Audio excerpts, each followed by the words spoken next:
Team, welcome back. तो last time हमने क्या देखा था, लूप देख लिया था, लूप में फॉर लूप रेंज देख लिया था। अभी फंक्शन पे आते हैं और फंक्शन के बाद फंक्शन में तीन चीज़ें हैं, नॉर्मल है, वेरिडिक है, एनॉर्मस है, फिर pass by value, pass by reference, तीनों में आता है।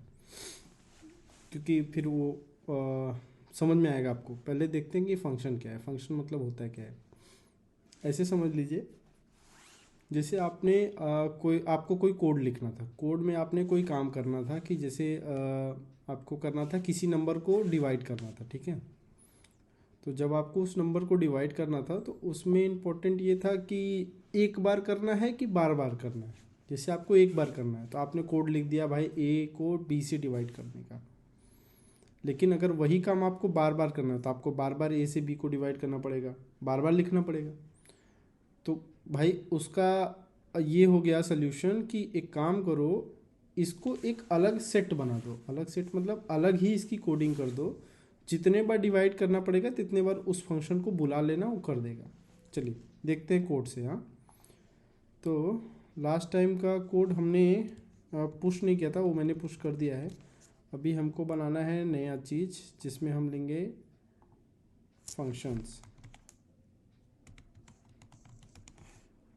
फंक्शंस ले लिया हमने और फिर उसमें नया फाइल नहीं फोल्डर बनाएंगे ना, pass by pass by value.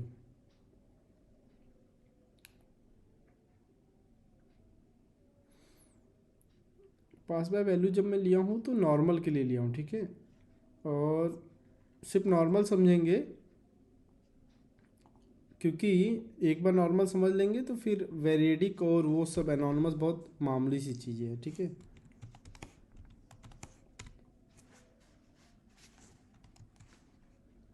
Main क्यों दिया, क्योंकि हमें एग्जीक्यूटेबल बनाना था, ठीक है।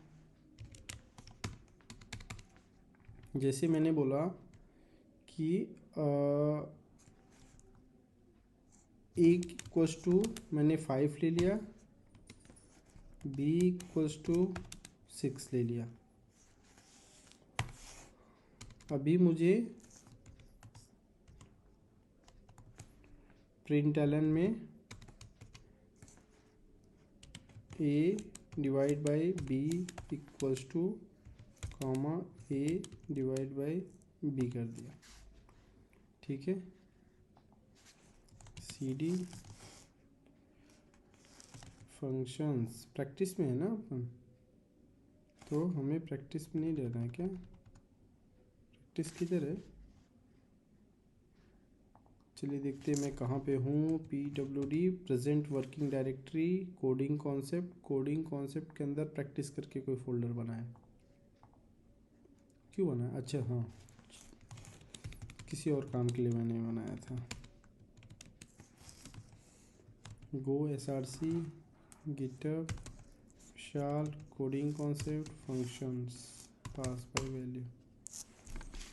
आपने बोला, आप सोच रहे होंगे कि बिना देखे कैसे कर दिया, वो आपको भी हो जाएगा थोड़ा, जब तक प्रैक्टिस की बात है वो। अभी हमें गो मॉड इनिट करना है, फिर गो मॉड टाइडी करना है, फिर फ्रेश करना है, ठीक है। अपना कोड रन होने लगा। A divide by B equals to 0 आया। 5 मतलब 5 से 6 को डिवाइड करेंगे तो सिर्फ रिमाइंडर बचता है, कुछ वैल्यू आनी थी नहीं तो आई भी नहीं। अब हमें क्या सीखना है, हमें ये सीखना है कि ये ब्लॉक ऑफ कोड किसी और तरीके से कहीं और लिख दे और उसी का हम बार बार इस्तेमाल करें। तो जैसे मुझे कैलकुलेटर डिज़ाइन करना था तो मैं ऐसे लिखूँगा, समझ में आएगा आपको, चिंता मत करो। ऐड करके एक फंक्शन लिख रहा हूँ, ठीक है। जब गो में फंक्शन लिखते हैं तो फंक्शन की दो खास बात होती है भाई, वो क्या लेगा और क्या देगा, ठीक है। फंक्शन कोई भी चीज़ होता है, कोई भी फंक्शन होता है। आप रियल लाइफ का भी फंक्शन ले लो, शादी का फंक्शन में अगर मैंने काउंटर लगा दिए हैं ढेर सारे, काउंटर इन द सेंस मतलब डोसा का काउंटर है, चाउमीन का काउंटर है, कई सारे नाश्ते के काउंटर है। तो वो हर काउंटर कुछ न कुछ लेता है और कुछ न कुछ देता है। इनपुट लेता है, आउटपुट देता है। इनपुट में भाई गैस जलाना पड़ेगा, डोसा पकाना पड़ेगा, ये कई सारी चीज़ें हैं, उसका रॉ मटेरियल सब एज ए इनपुट आ रहा है और आउटपुट में एक प्रोडक्ट बन के मिल जाता है। तो उसमें कैसा है, उसमें भी कुछ इनपुट है और उसमें भी कुछ आउटपुट है। उसी तरह इधर भी कुछ इनपुट कुछ आउटपुट होता है। हाँ, ऐसा भी हो सकता है कि इनपुट ना हो, ऐसा भी हो सकता है आउटपुट ना हो, कुछ और ही सेट करता हो, आउटपुट के तौर पे कुछ ना दे रहा हो। लेकिन जनरल केस में लेके चलते हैं कि कुछ इनपुट रहेगा कुछ आउटपुट रहेगा। जनरल केस मतलब नॉर्मल केस। अब जैसे ऐड नाम का एक फंक्शन बनाया, तो ये मैं अपने दिमाग में सोच के बना रहा हूँ कि भाई मुझे 2 नंबर को ऐड करना है। फॉर एडिंग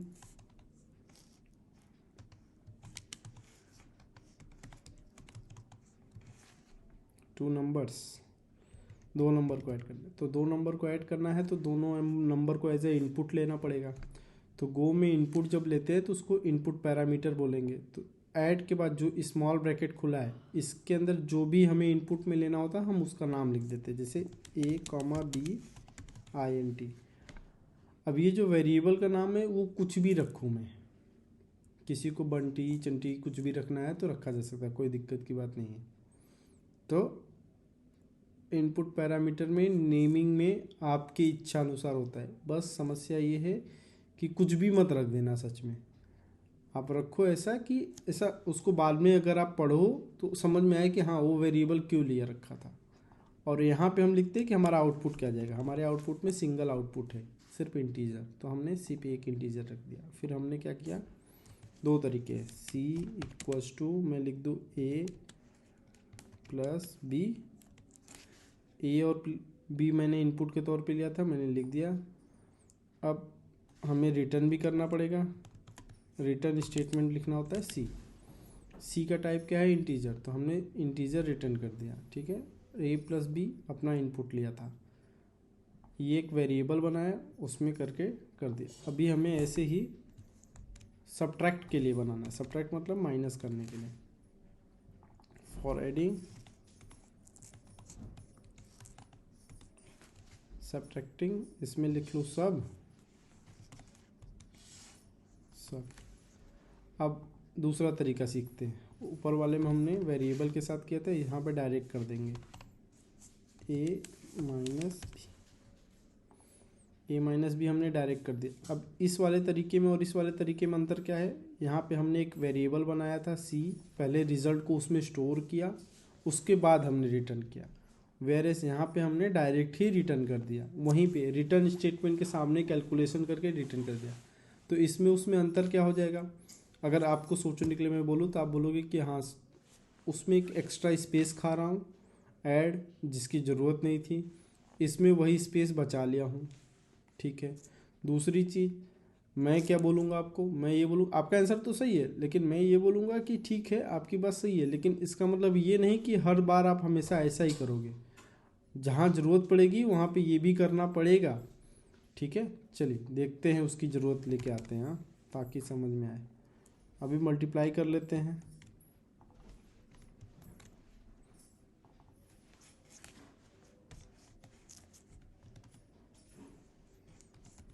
अभी नाम जैसे मल्टीप्लाई देने की जगह कुछ और दे दूं तो क्या कोई दिक्कत होगा क्या?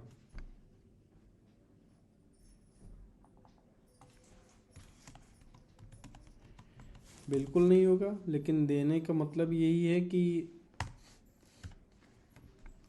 पढ़ के समझ में आ जाए किसी को भी कि यार इसका नाम क्यों ही रखा गया है ये चीज़। ठीक है, अभी एक और बना लेते हैं, डिवाइड भी तो होता है कैलकुलेटर में, नॉर्मल फॉर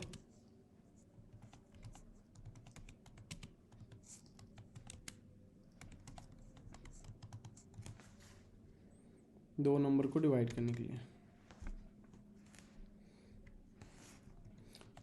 फंक हो गया अपना डिवाइड, ठीक उसी की तरह 2 नंबर ले लेंगे ए, अच्छा हर बार ए कॉमा बी ले रहा हूँ, इस बार डी कॉमा ई ले लेता हूँ ताकि आप लोग रट के न बैठ जाए कि ए कॉमा बी ही लिया जाता है। अब इसमें देखिए मज़ा आएगा। डिवाइड में कैसा होता है, किसी नंबर को हम 0 से डिवाइड नहीं कर सकते, तो अगर किसी नंबर को 0 से नहीं डिवाइड कर सकते तो हमें देखना पड़ेगा, अगर डी डिवाइड बाई ई करने वाला तो ऐसा लिखना पड़ेगा ना, if E E not equals to zero. अगर वो जीरो के बराबर नहीं है तभी डिवाइड करो, नहीं तो किसी चीज़ को जीरो से डिवाइड करेंगे तो वो इनफाइनाइट हो जाता है और वहाँ पे एरर आ जाता है। ठीक है, तो इससे बचने का तरीका ये था। अब लिखेंगे रिटर्न, क्या रिटर्न करेंगे, क्या क्या लिया था हमने, डी लिया था, डिवाइड बाई ई लिया था। अब मान लो सामने वाले ने जीरो ही पास कर दिया, तब क्या करोगे, एल्स रिटर्न जीरो। तो ये या तो ये वाला चलेगा या तो ये वाला चलेगा। ठीक है, अब इसमें भी समस्या ये है कि अगर मैं यहाँ पे लिख दूँ 6 और यहाँ पे लिख दूँ 5 तो इसका आंसर है जीरो। जब 5 को मैं 6 से डिवाइड करूँगा तो जीरो आता है। ठीक है, और वही इस अगर मैं जीरो पास कर दे रहा हूँ ई की वैल्यू तो उसका भी आंसर यहाँ पे जीरो जाएगा। जैसे मैं एग्जांपल लेके चलूँ, एक फर्स्ट एग्जांपल है, डी इक्वल्स टू मैंने ले लिया 5 कॉमा ई इक्वल्स टू ले लिया मैंने 6। तो इसमें आंसर क्या आएगा, ये वाला केस आएगा, आंसर आएगा आपका जीरो। और मान के चलो दूसरा केस ले लो, ये केस कब लेके चल सकते हैं कि डी की वैल्यू कुछ भी है, जैसे कुछ भी है एनी नंबर, लेकिन ई की वैल्यू अगर मैं जीरो ले लूँ तो उस केस में आंसर क्या आ रहा है, उस केस में भी आंसर जीरो आ रहा है। तो इस जीरो और इस जीरो में अंतर कैसे निकालूंगा मैं, तो इसीलिए भैया गो एक से ज़्यादा वैल्यू भी रिटर्न करने का फीचर देता है। मतलब जैसे एक से ज़्यादा इनपुट ले सकता हूँ मैं, एक है, दो इनपुट है, किसी को 3 इनपुट लेना है, किसी को 4 लेना है, किसी को एक ही लेना है, किसी को एक भी नहीं लेना है, सब अपने इच्छा अनुसार। उसी तरह जो रिटर्न है वो भी एक से ज़्यादा हो सकता है। कैसे, ब्रैकेट डालना पड़ता है, बस ये ब्रैकेट डालो और कॉमा देके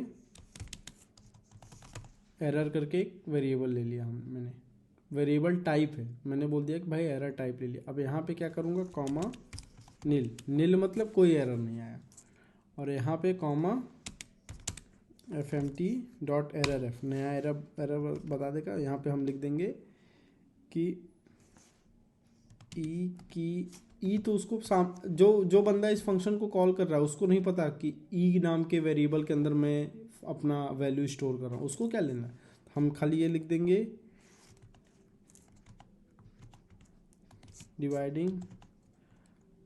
डिवाइडिंग विथ जीरो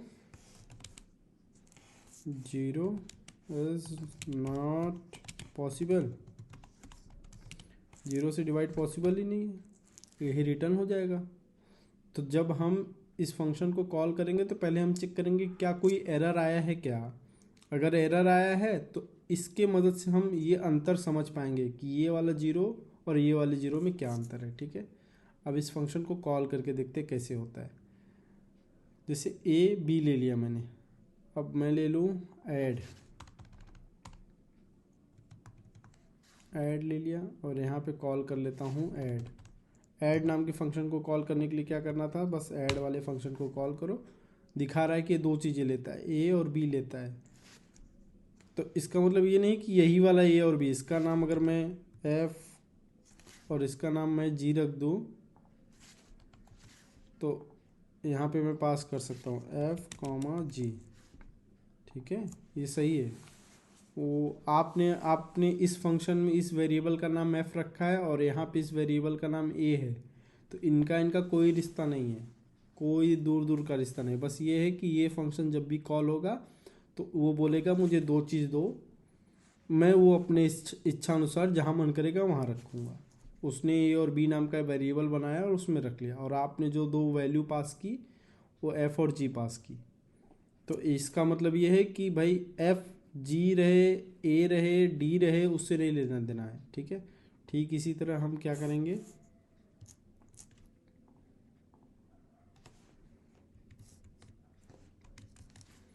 ऐड के बाद सब्ट्रैक्ट कर देंगे और फिर मल्टीप्लाई कर देंगे। मल्टीप्लाई कर दिया, यहाँ पे सब कर दें, सब भी दो चीज़ लेता है और मल्टीप्लाई भी दो चीज़ लेता है। लेकिन डिवाइड वाला जब हम करने जाएंगे तो वो एरर देगा। चलिए देखते हैं क्यों एरर देगा। डीबग करने में भी मज़ा आएगा। डिवाइड हो गया, जब हम डिवाइड वाला काम करेंगे अच्छा डिवाइड, DIVID, सॉरी। देखिए चल गया, वेटिंग फॉर लूप। यहाँ पे एरर आ गया है। एरर क्या बोल रहा है कि भाई मेन में multiple value divide value of type integer error in single value context. मतलब यहाँ पे क्या है, एक समय पे एक ही वैल्यू डालना था और ये आपका डिवाइड जो है वो दो वैल्यू रिटर्न कर रहा है। दो वैल्यू रिटर्न कर रहा है तो कैसे कराएंगे। अच्छा मैं यहाँ पे देखो ये भी डायरेक्ट कर दिया हूँ, एक दो एग्जांपल वो वाला भी ले लेता हूँ, नॉर्मल वाला सिनेरियो।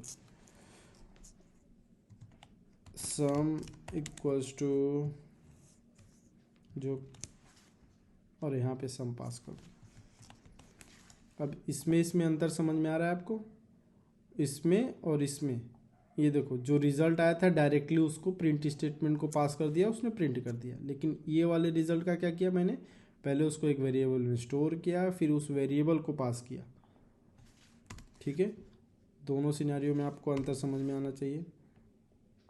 और फिर लास्ट वाला भी। अब यहाँ पे क्या है, इसमें क्या है, एक एक्स्ट्रा स्पेस जा रहा है। सम नाम का जो वेरिएबल है वो मैंने बनाया है, वो बिना मतलब का जगह खा रहा है, जबकि वो काम मैं डायरेक्ट कर सकता था। तो सब्ट्रैक्ट वाले एग्जांपल में करके दिखा दिया मैंने।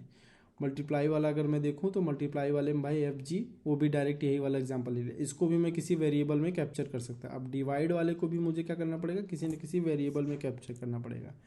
इसकी मजबूरी है, कैप्चर करना ही करना पड़ेगा। कारण क्या है, कारण ये है कि पहले तो मुझे एरर भी चेक करना था, और दूसरी चीज़ ये है कि इसमें जो भी चीज़ हम डालते हैं वो एक वैल्यू अगर रिटर्न कर रहा है तो डाल सकते हैं, अन्यथा हमें उसको कैप्चर करके ही डालना पड़ेगा। और अपना डिवाइड का अलग ही नेचर है, अलग ही सीन है। ये दो चीज़ें रिटर्न करता है, बाकी सब कितनी चीज़ें रिटर्न कर रहे हैं, एक एक चीज़ रिटर्न कर रहा है। जैसे ऐड कितनी चीज़ रिटर्न कर रहा है, एक इंटीजर, ये सब्ट्रैक्ट भी इंटीजर, मल्टीप्लाई भी इंटीजर। लेकिन डिवाइड दो दो चीज़, इंटीजर और एरर दोनों, तो उसको कैप्चर करना पड़ेगा। तो हम लिखेंगे ना DIVIDE comma ERR equals to divide, sorry divide, और हमको क्या क्या पास करना है, F कॉमा G पास करना था, कर दिया। अब ये दोनों वैल्यूज़ आ गई। ठीक है, देखो ये अभी मेरे VS कोड को पता नहीं क्या हो गया, इसको रेड लाइन अंडर रेड हो जाना चाहिए था, लेकिन हो नहीं रहा है। चलो देखते, कोई बात नहीं भाई, आपके एंड पे तो हो रहा होगा, अच्छी बात रहेगी अगर हो रहा है तो, नहीं तो फ्लो के साथ चलिए। फिर एरर नॉट इक्वल्स टू नील। अगर एरर में कोई नील नहीं आया, एरर नील है, नील है मतलब कोई एरर नहीं आया, नील मतलब कोई एरर नहीं आया, तो हम क्या कर सकते हैं, हम डायरेक्ट डिवाइड को प्रिंट कर सकते हैं, बिल्कुल कर सकते हैं। तो हम यहाँ पे प्रिंट कर देंगे भाई कि डिवाइड इक्वल्स टू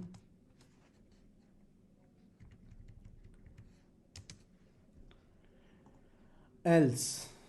एल्स का मतलब एरर आ गया है। Equals to equal, not equals to nil मतलब क्या है भाई, एरर है, सॉरी मैंने उल्टा कर दिया। इसका मतलब हो गया कि एरर नहीं आया ना, या तो ऐसे करके चले, इक्वल्स टू नील कर लें और यहाँ पे डाल दूँ मैं। इसका क्या मतलब है, इसका मतलब ये है कि एरर नहीं है, एरर नील है, नील मतलब नहीं, एरर नहीं है। ERR वेरी, अभी ERR वेरिएबल में कैप्चर किया, इसके जगह आपको कुछ और नाम रखना है तो बिल्कुल रख सकते हो, आपकी इच्छा। बस ERR मैंने इसलिए रखा कि भाई मुझे पढ़ के समझ में आया कि यार ये एरर वाला ही वेरिएबल है।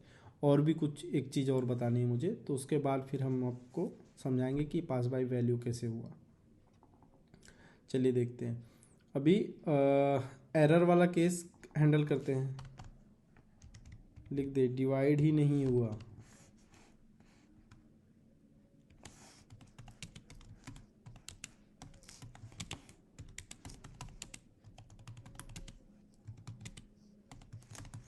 कोई एरर आ गया और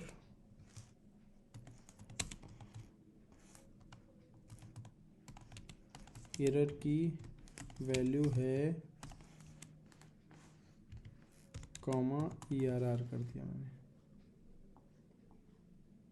कॉमा ERR। देखो यहाँ पे मैंने सोचा था कि मेरा पॉइंटर डाक गया है कोट्स को, लेकिन डाका ही नहीं है। कॉमा ERR हो गए।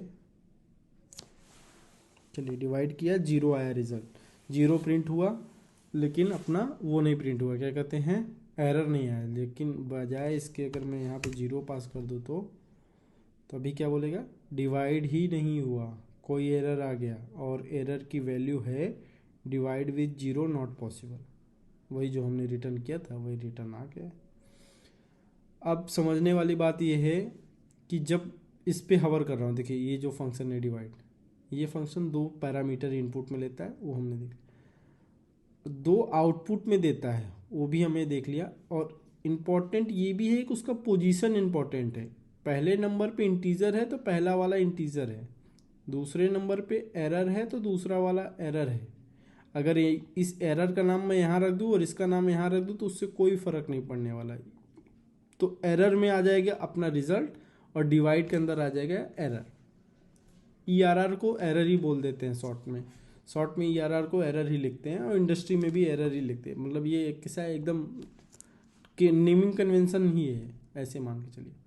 तो ये हो गया आपका एक सैम्पल सा प्रोग्राम। अब इसमें पास बाय वैल्यू क्या होता है, मैंने आपको समझाया था। पास बाय वैल्यू मतलब ये होता है कि आप जब किसी को कोई वैल्यू दे रहे हैं तो उसकी फ़ोटो कॉपी जा रही है, एक्चुअल वैल्यू नहीं जा रही। अगर मैं इतना सब ऑपरेशन परफॉर्म करने के बाद यहाँ पे प्रिंट करूँ, प्रिंट एलन में लिख दूँ क्या क्या वैल्यू थी भाई अपनी, क्या डिक्लेयर कर रखा है, F और G ना। तो मैं लिख दूँ F equals to comma F comma G equals to comma G, ठीक है। F की वैल्यू 5 और G की वैल्यू 6, F की वैल्यू 5, G की वैल्यू 6, ठीक है। इसका दोनों केस ले लेते हैं, एक तो ये पासिंग केस है और एक फेलिंग केस ले लेते हैं, जिसमें हम ले लेंगे इसको, क्या है, 10 ले लेंगे, 10 नहीं 5 है ना, 2 ले लेते हैं। और यहाँ पे कोई नया वेरिएबल है ही नहीं, ऊपर वेरिएबल डिक्लेयर था, तो चलिए ठीक है। एक बार 2 से डिवाइड हो गया है, 0 वाला केस फेल हो गया है। ये पासिंग केस फॉर डिवाइड, और ये फेलिंग केस फॉर डिवाइड है ना।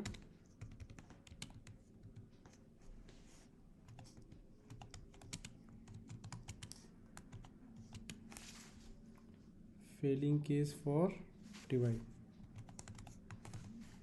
ठीक है, ये हो गया। अब नोटिस करने वाली बात ये थी कि हमने F की वैल्यू यहाँ पास की है, यहाँ पास की है, यहाँ पे FG की वैल्यू पास की है। तो कहीं पे क्या F की वैल्यू पहले से 5 और 6 थी, और लास्ट में मैंने सब पास करके कर कुरा के फिर से प्रिंट करके देखा तो 5 और 6 ही रह गई, वैल्यू बदली ही नहीं है। क्यों? क्योंकि इस वैल्यू का फोटो कॉपी पास हुआ था, ये एक्चुअल वैल्यू नहीं पास हुई थी। एक्चुअल वैल्यू का कॉपी ही पास हुआ था, मतलब एक्चुअल वैल्यू जो है उसका एक फ़ोटो कॉपी निकाला गया और सामने वाले फंक्शन को दे दिया गया। सामने वाले फंक्शन ने अपना काम किया, उसने रिजल्ट दे दिया, हमारे एक्चुअल वैल्यू को उसने चेंज नहीं किया, इसलिए इसका नाम है पास बाय वैल्यू, या पास बाय वैल्यू की ये प्रॉपर्टी है, खूबी। अब हम देखने जा रहे हैं पास बाय रेफरेंस। तो पास बाय रेफरेंस को समझने के लिए हम इसी को कॉपी कर लेंगे पूरा कोड ही, और आ जाएंगे फंक्शन के अंदर हम इसको बंद कर दें, कोई भी इसका भी काम नहीं रहेगा। अब अपने को पास बाय रेफरेंस करना है। नहीं, इस वीडियो को यहीं पे रोक लेते हैं, अगले वीडियो में मिलते हैं, ताकि हम पास बाय रेफरेंस को दूसरे वीडियो में देखें, बहुत लेंदी हो जाएगा ना।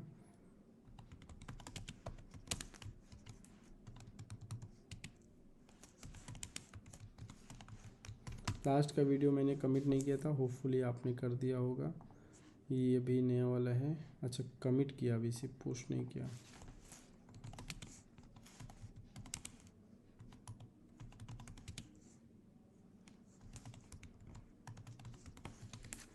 मैंने ब्रांच भी बना लिया था, होपफुली आप भी ब्रांच बना के काम कर रहे हो अपना, ठीक है।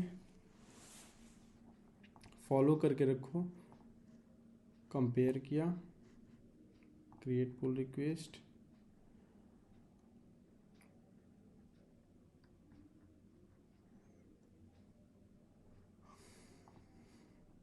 कंफर्म, मर्ज हो गया। चलिए मिलते हैं अगले वीडियो में। Thank you team, thanks, bye.